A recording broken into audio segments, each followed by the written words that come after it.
The extraordinary development is believed to be part of an investigation into Donald Trump's removal of official presidential records from the White House. KTLA's Chris Wolf has been tracking late developments live in our news center. Chris. That's right, Micah and Court. Neither the FBI nor the Justice Department is commenting, but the search at Donald Trump's Florida estate is historic, unparalleled, signaling a dramatic escalation in the investigations into the final stages of his presidency.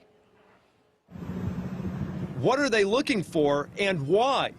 Former President Donald Trump says the FBI searched his Palm Beach, Florida estate known as Mar-a-Lago and had broken open a safe. My initial thoughts are that this is absolutely historic. There is no historic corollary to having the FBI execute a search warrant on the private residence of a former president. According to reports, the National Archives discovered in January that at the end of his presidency, Donald Trump took 15 boxes from the White House that contained government documents, mementos, gifts, and letters.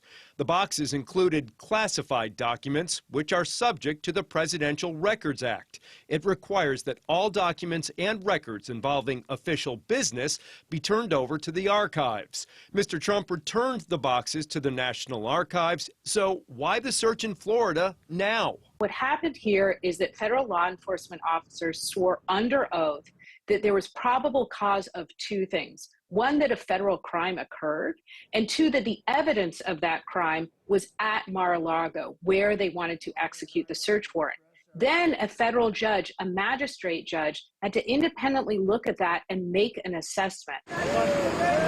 The former president was seen leaving Trump Tower in New York Monday. He was not in Florida when federal agents searched his property.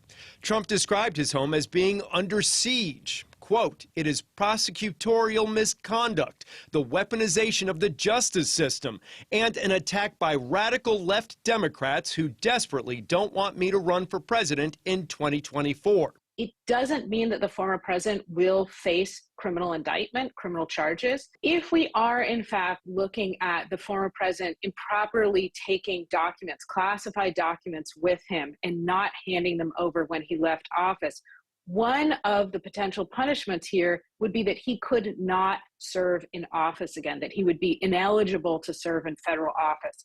Obviously, that has huge political implications. It certainly does. The White House says it was unaware of the search prior to Mr. Trump publicizing it. Professor Levinson says that barring any leaks, we may not know for some time what the FBI found at Mar-a-Lago, substantial or not.